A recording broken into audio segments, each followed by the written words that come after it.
Olá, estamos começando mais um STJ Notícias com alguns destaques entre os recentes julgamentos do Superior Tribunal de Justiça.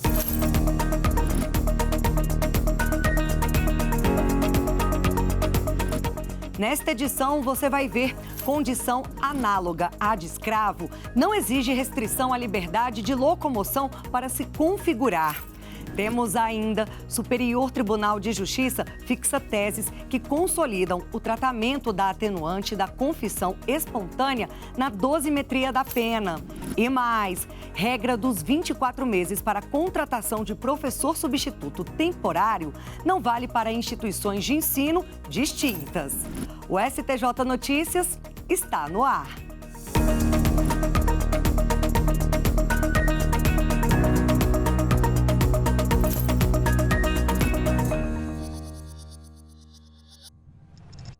E a gente abre a edição de hoje com a decisão do Superior Tribunal de Justiça, que reafirmou que condição análoga à de escravo não exige restrição à liberdade de locomoção para se configurar. A decisão do colegiado da sexta turma reafirmou a jurisprudência de que a configuração do delito de redução à condição análoga à de escravo, previsto no Código Penal, não exige que os trabalhadores sejam privados de sua liberdade de ir e vir. Para isso, basta a confirmação de condições degradantes no trabalho. O caso analisado foi de uma fazenda nas zonas rurais dos municípios de Correntina e São Desidério, na Bahia. A fiscalização do Ministério do Trabalho identificou 13 trabalhadores submetidos a condições degradantes, alojados no meio do mato, sem piso e sem energia elétrica, com água armazenada sem tratamento em caminhão-pipa velho e enferrujado, além de não contarem com instalações sanitárias necessárias e as refeições preparadas em fogão improvisado no chão. O Ministério Público Federal recorreu ao STJ depois de os acusados serem absolvidos em primeiro grau e no Tribunal Regional Federal da Primeira Região, que apesar de reconhecer a precariedade do local e as violações dos direitos trabalhistas, entendeu não estar caracterizada a condição análoga à de escravo, pois os trabalhadores não teriam restrição à liberdade de locomoção. O relator do recurso no STJ, ministro Sebastião Reis Júnior, afirmou que as situações degradantes demonstradas no processo são suficientes, conforme a jurisprudência do STJ, para caracterizar o delito. Segundo o ministro, o Código Penal estabelece que a tipificação de trabalho análogo à escravidão se configura mediante a submissão de alguém a qualquer uma das condutas previstas, como trabalhos forçados, jornada exaustiva, condições degradantes ou restrição da liberdade de locomoção. Terceira sessão do STJ fixa teses que consolidam a confissão do réu como atenuante, mesmo quando não influencia o convencimento do julgador. A terceira sessão do Superior Tribunal de Justiça, em decisão unânime, fixou duas teses que consolidam o tratamento da atenuante da confissão espontânea na dosimetria da pena e estabelecem modulação da aplicação do entendimento firmado.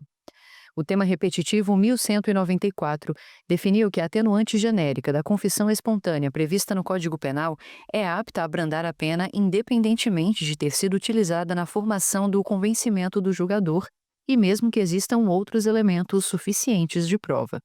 Contudo, essa regra vale desde que não tenha havido retratação, exceto se mesmo após a retratação a confissão inicial tenha servido à apuração dos fatos.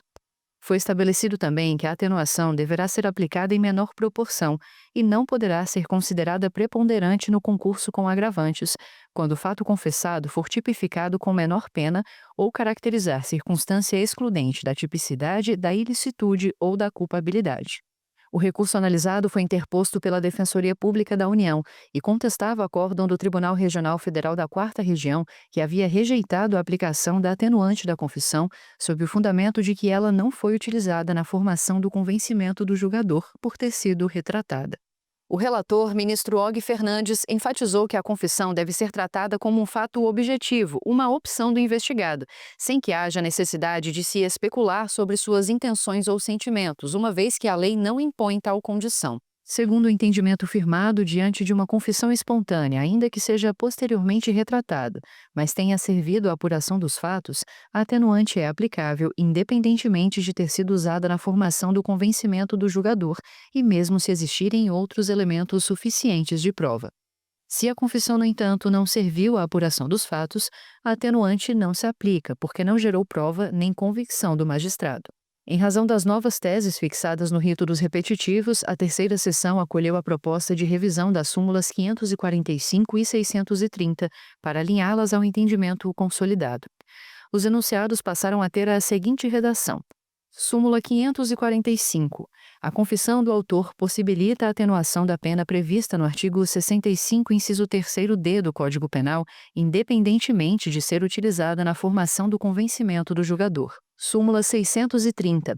A incidência da atenuante da confissão espontânea no crime de tráfico ilícito de entorpecentes, quando o acusado admitir a posse ou a propriedade para uso próprio, negando a prática do tráfico de drogas, deve ocorrer em proporção inferior à que seria devida no caso de confissão plena. A seção também decidiu modular os efeitos da decisão. As consequências prejudiciais aos réus decorrentes das teses fixadas alcançarão apenas os fatos ocorridos após a publicação do acórdão. Essa modulação é necessária para preservar a segurança jurídica diante da alteração de jurisprudência. Agora vamos para o direito privado. Terceira turma anula acórdão por falta de julgamento ampliado após divergência sobre valor de indenização.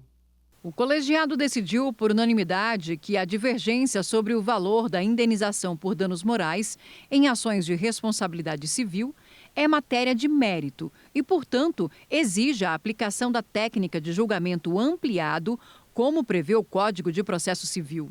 O artigo 942 do CPC estabelece que, quando o resultado da apelação não for unânime, o julgamento terá prosseguimento em sessão a ser designada com a presença de outros julgadores, que serão convocados nos termos previamente definidos no regimento interno, em número suficiente para garantir a possibilidade de inversão do resultado inicial, assegurando às partes e a eventuais terceiros o direito de sustentar oralmente suas razões perante os novos julgadores. A decisão foi tomada no julgamento de um recurso especial em que se discutia a validade de um acórdão de apelação proferido por maioria de votos sem convocação de novos magistrados para compor o colegiado ampliado. Um dos desembargadores discordou do valor da indenização. A Corte, no entanto, declarou unanimidade, ignorando a divergência registrada. Com isso, foi pedido em recurso ao STJ a nulidade do acórdão. O relator, ministro Ricardo Vilas Boas Cueva, explicou que o colegiado ampliado deve ser aplicado de ofício para aprofundar a análise quando há possibilidade de mudança no resultado. No caso específico, o ministro entendeu que o valor da indenização está diretamente ligado ao mérito, pois envolve a extensão do dano. Por isso, a terceira turma decidiu que, quando há decisão não unânime acerca do valor da indenização no julgamento de uma apelação, a falta de adoção dessa técnica acarreta a nulidade do acórdão por vício procedimental. Quando uma pessoa desaparece, o juiz dá uma sentença a declarando como ausente e nomeia um curador para tomar conta do patrimônio. Se a pessoa não reaparece depois de alguns anos, é considerada legalmente morta e seus bens são divididos entre os herdeiros. No caso julgado pela terceira turma do STJ, todo o processo tinha sido anulado porque a sentença declaratória da ausência não foi registrada em cartório. Veja na reportagem os detalhes dessa decisão. O entendimento do colegiado do STJ foi o de que a falta de registro formal da sentença declaratória de ausência não causa anulação dos atos processuais já praticados, exceto em casos de prejuízo efetivo e comprovado. Com esse entendimento, a terceira turma determinou que fossem aproveitados todos os atos processuais regulares realizados no curso de uma ação de declaração de ausência, ajuizada por um homem em virtude do desaparecimento do irmão dele. O autor da ação atuou por mais de 10 anos como curador e participou de diversas diligências, mas foi surpreendido com a anulação dos atos praticados desde que assumiu a função, sob o fundamento de que o processo foi conduzido sem a decretação formal da ausência. O Tribunal de Justiça de Minas Gerais manteve a decisão da primeira instância, ao avaliar que o registro da declaração de ausência é indispensável, por entender que, embora o Código de Processo Civil de 1973, que estava vigente no início da ação, não exigisse tal formalidade, outras normas aplicáveis já previam a necessidade do registro, como o Código Civil de 2002 e a Lei 6.015 de 1973. Ao Superior Tribunal de Justiça, o recorrente alegou que havia cumprido as exigências legais e que o registro seria apenas um formalismo, sem força para anular os atos processuais já realizados. A terceira turma acompanhou o voto da relatora do recurso, a ministra Nancy Andrighi, sob o entendimento de que o processo civil atual se preocupa ao máximo em concretizar o direito material, não havendo justificativa para o apego à forma em detrimento da efetividade processual, especialmente quando o caso concreto demonstra ausência de prejuízo. Tem novidade no canal oficial do STJ no YouTube e quem traz os detalhes é o repórter Tiago Gomide. Oi, Tiago, seja muito bem-vindo. Conta pra gente essa novidade. Olá, Kátia. Olá para você que acompanha o STJ Notícias. Olha, eu tô aqui hoje para fazer um convite, viu? É que agora o STJ disponibiliza os podcasts da casa também no canal do STJ no YouTube. Pois é, 2 episódios do podcast STJ no seu dia já estão lá para você. Um deles fala sobre o concurso de crimes e o outro sobre a responsabilidade das plataformas de criptomoedas nas transações. E também tem o podcast Rádio Decidente para você ficar por dentro dos principais precedentes qualificados da Corte. Então corre lá e confira. Obrigada, Tiago. E fica aí o convite para você acessar mais um conteúdo de qualidade com muita informação da Corte. Acesse o QR Code que está aparecendo aqui na tela e saiba mais. Relatório Justiça em Números 2025 do Conselho Nacional de Justiça mostra que o STJ manteve alta produtividade em 2024. O tribunal foi essencial para a maior redução de processos pendentes da história do judiciário. O STJ foi a Corte Superior que mais recebeu processos em 2024 e, mesmo assim, manteve uma das maiores taxas de produtividade. É o que mostra o relatório Justiça em Números 2025, divulgado pelo Conselho Nacional de Justiça. O Tribunal da Cidadania ajudou o judiciário brasileiro a alcançar um feito histórico, a maior redução de processos aguardando julgamento. Em 2024, os tribunais julgaram quase 45 milhões de processos, um aumento de 28% com relação ao ano anterior. Mesmo assim, o estoque caiu para cerca de 80 milhões, a maior redução da série histórica. O resultado teve participação essencial dos magistrados e servidores do STJ dentro do compromisso do Tribunal da Cidadania com uma justiça cada vez mais eficiente para a população.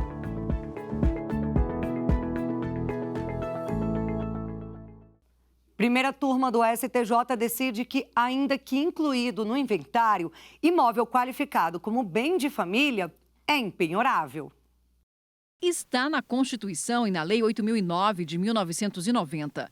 O imóvel residencial próprio do casal ou da entidade familiar é impenhorável e não responderá por qualquer tipo de dívida civil, comercial, fiscal, previdenciária ou de outra natureza, contraída pelos cônjuges ou pelos pais ou filhos que sejam seus proprietários e nele residam. O caso analisado envolveu um apartamento habitado por uma herdeira que cuidava dos pais. Após a morte dos dois, no curso de uma execução fiscal do espólio, movida pela Fazenda do Rio Grande do Sul, foi pedido o reconhecimento do direito real de habitação daquela filha e foi invocada a impenhorabilidade do imóvel por se tratar de bem de família. Mas o pedido foi negado pelas instâncias ordinárias. O Tribunal de Justiça do Rio Grande do Sul entendeu que, por pertencer ao espólio, o apartamento deveria primeiro ser colocado à disposição da quitação das obrigações deixadas pelo falecido, para só depois, se fosse o caso, ser transmitido aos herdeiros, os quais então poderiam alegar a impenhorabilidade do bem. No STJ, em decisão monocrática, o relator ministro Benedito Gonçalves explicou que a jurisprudência do STJ considera que o imóvel qualificado como bem de família não está sujeito à penhora, situação que não se altera caso o bem esteja incluído em inventário. Segundo o relator, o TJ do Rio Grande do Sul não apreciou as provas apresentadas pela parte sobre a alegada qualificação do imóvel como bem de família, o que deve ocorrer agora no novo julgamento da questão. A decisão do ministro foi confirmada pelo colegiado da primeira turma. Segunda turma do Superior Tribunal de Justiça mantém o município de Araçatuba como responsável por restauração de bem tombado. O município recebeu um prazo de 6 meses para concluir as obras, sob pena de multa. O colegiado manteve decisão judicial que condenou o município de Araçatuba, em São Paulo, a restaurar o galpão da oficina de locomotivas, prédio centenário tombado por lei municipal como patrimônio histórico cultural. De acordo com os ministros, ainda que haja responsabilidade solidária entre o município e o Estado de São Paulo pela conservação do bem, a execução deve recair inicialmente sobre o proprietário. A discussão girava em torno da necessidade de proposição da ação contra os dois entes públicos, já que o imóvel pertencente ao município é tombado também pelo Conselho de Defesa do Patrimônio Histórico, Arqueológico, Artístico e Turístico do Estado de São Paulo. O caso teve início em ação civil pública promovida pelo Ministério Público de São Paulo, que apontou o abandono e o estado degradante do local. Conforme mencionado na petição inicial, apesar de ser destinado a funcionar como centro cultural, o imóvel vinha sendo utilizado como estacionamento comercial irregular e apresentava risco estrutural. O Tribunal de Justiça de São Paulo seguiu o entendimento da primeira instância que determinou que o município executasse as obras de restauração em até 6 meses, sob pena de multa. No recurso ao STJ, o município alegou que a ação deveria incluir o Estado de São Paulo e que o início das obras tornaria desnecessário o processo. O relator, ministro Afrânio Vilela, rejeitou os argumentos, explicando que a responsabilidade do Estado é subsidiária e só se ativa em caso de omissão ou incapacidade do município. Segundo o ministro, o poder público tem o dever de garantir a proteção do patrimônio histórico, mas isso não isenta o proprietário de cumprir a obrigação. O magistrado explicou que a mera intenção ou início das obras não extingue o processo e é necessário o cumprimento integral da decisão judicial. Por isso, o processo deve prosseguir com o juízo de execução avaliando os esforços do município. Em repetitivo, os ministros da primeira sessão definiram que proibição de recontratar professor substituto temporário antes de 24 meses só vale para a mesma instituição. Os detalhes dessa decisão a gente confere na reportagem de Marina Campos. Acompanhe comigo. As salas de aulas estão sempre cheias, mas muitas vezes um detalhe chama a atenção. Nem sempre tem um professor. Acontece com uma certa frequência, eu vou falar. A gente é muito prejudicado nesse sentido porque a gente está ali numa rotina e quando falta um professor, a gente meio que fica, tá, quem vai dar esse suporte que seria essa matéria na parte desse projeto que a gente está executando? Professores substitutos teriam que ser uma coisa já projetada já. Se você tem um corpo de professores e pode ocorrer de alguém sair para um mestrado, para uma coisa fora, não estou questionando isso, mas que tivesse alguém pronto para substituir. Diego é professor substituto de uma instituição federal em Brasília. Ele está no segundo contrato e afirma que essa situação gera diversos prejuízos aos alunos. Pensando no ensino médio, embora a nossa instituição forme para a formação técnica também, aquele que participa do ensino integrado se dispõe no futuro a participar de processos seletivos de ingresso na universidade, o PAS e o Enem, por exemplo, aqui no DF.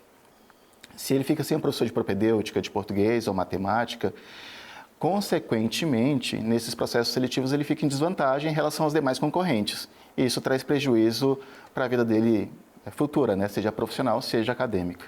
Para suprir a falta desses profissionais, a Lei 8.745, de 1993, permite a contratação de professores substitutos temporários, desde que atenda a alguns critérios. Como explica esse advogado em direito administrativo? A gente tem, por exemplo, na situação da educação, aqueles professores que precisam ser substituídos porque, apesar de estarem no cargo, o cargo dele não fica vago, ele está licenciado por algum motivo. E se isso for no curso do ano letivo, aqueles alunos que estavam na turma que esse professor atendia, eles ficam sem essa componente curricular. Então, para não haver esse prejuízo, aí você tem uma excepcional necessidade de interesse público, da coletividade. Então, permite-se essa contratação temporária, tempo determinado, para suprir essa demanda. A legislação também proíbe que o professor temporário no serviço público seja contratado novamente antes de 24 meses do encerramento do contrato anterior. A restrição, conhecida como quarentena, tem o objetivo de evitar contratações seguidas que tornariam permanente uma situação que deve ser temporária. Qual é a razão da quarentena? Se eu contrato um professor por 1 ano, aí encerro o contrato dele, daqui 3 meses eu contrato de novo, eu acabo usando o instituto da contratação temporária para desvirtuar e subverter a obrigatoriedade de concurso público. Aquilo que era para ser transitório acaba se tornando perene. Então, esta quarentena é para evitar essa circunstância, essa perpetuação de uma circunstância constitucional excepcionalmente prevista, que é contratar sem concurso público. Em um caso que chegou aos tribunais, um professor havia sido contratado pela Universidade Federal de Alagoas e foi impedido de estabelecer novo vínculo pelo Instituto Federal do mesmo estado. Em primeira instância, a Justiça concedeu mandado de segurança para permitir a contratação. Decisão que foi confirmada pelo Tribunal Regional Federal da 5ª Região, mas houve recurso ao STJ. Diante de tantos questionamentos semelhantes na Justiça, o caso foi afetado para julgamento sob o rito dos recursos repetitivos. O relator, ministro Afrânio Vilela, ressaltou que a contratação por tempo determinado constitui modalidade excepcional de ingresso no serviço público, admitida apenas em situações de necessidade temporária de excepcional interesse público. Além disso, a constitucionalidade dessa regra também foi reconhecida pelo Supremo Tribunal Federal no julgamento do tema 403 da repercussão geral, que validou a quarentena, mas apenas nos casos de recontratação pela mesma instituição. Assim, a primeira sessão do Superior Tribunal de Justiça decidiu que a proibição de recontratar professor substituto temporário antes de 24 meses não se aplica aos contratos realizados por instituições públicas distintas. Com a definição da tese, podem voltar a tramitar os processos que estavam suspensos à espera da fixação do precedente qualificado. O entendimento deverá ser observado pelos tribunais de todo o país na análise de casos semelhantes. Estamos chegando ao fim de mais um STJ Notícias. Na próxima semana tem mais programa para você. Mas até lá, te convido a continuar atualizado sobre tudo o que acontece aqui no STJ. Os canais, você já sabe, né? Acesse o site oficial e o canal da Corte no YouTube, além das nossas redes sociais e plataformas de áudio. Até a próxima!